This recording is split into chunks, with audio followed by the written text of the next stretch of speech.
Caps for sale. A tale of a peddler, some monkeys, and their monkey business. By Esphyr Slobodkina.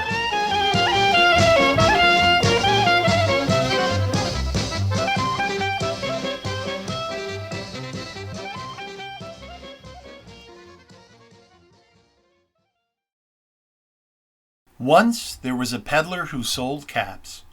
But he was not like an ordinary peddler, carrying his wares on his back. He carried them on top of his head.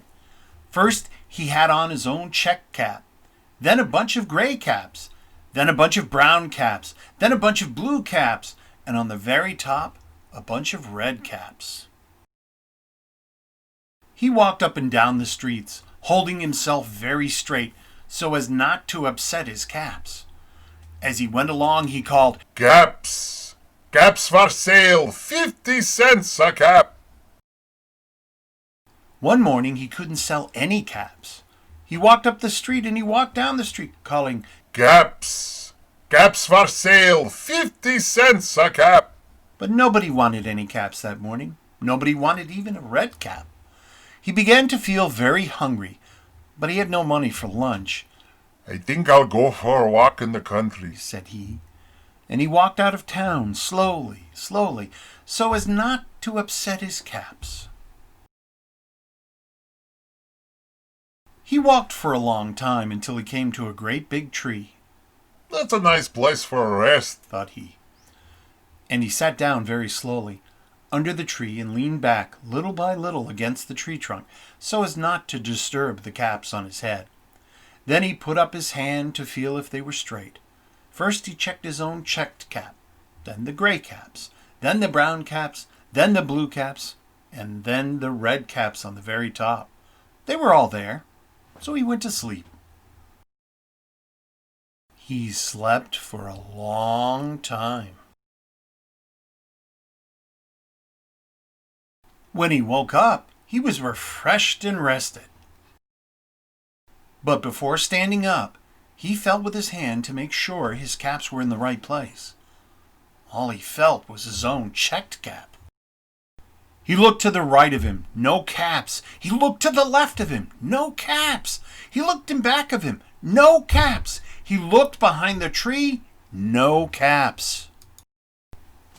Then he looked up into the tree, and what do you think he saw?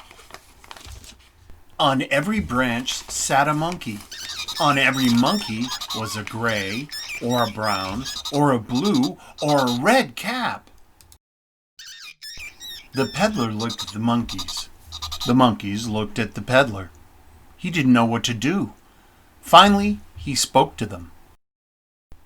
"You monkeys, you!" he said, shaking a finger at them. "You give me back my caps!"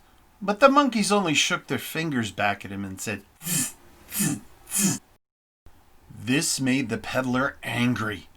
So he shook both hands at them and said, "You monkeys, you! You give me back my caps!" But the monkeys only shook both their hands back at him and said, "Th, th, th." Now he felt quite angry. He stamped his foot and said, "You monkeys, you! You better give me back my caps!" But the monkeys only stamped their feet back at him and said, "Th, th, th."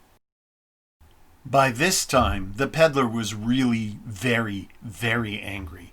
He stamped both his feet and shouted, "You monkeys, you! You must give me back my caps!" But the monkeys only stamped both their feet back at him and said, "Th, th, th."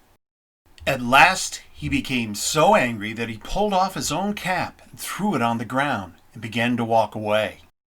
But then, each monkey pulled off his cap, and all the gray caps, and all the brown caps, and all the blue caps, and all the red caps came flying down out of the tree. So the peddler picked up his caps and put them back on his head. First his own checked cap, then the gray caps, then the brown caps, then the blue caps, then the red caps on the very top.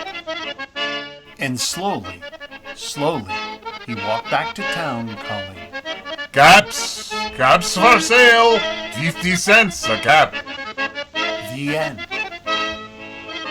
Only Flintfish. You children, go to sleep. We got hats to sell tomorrow.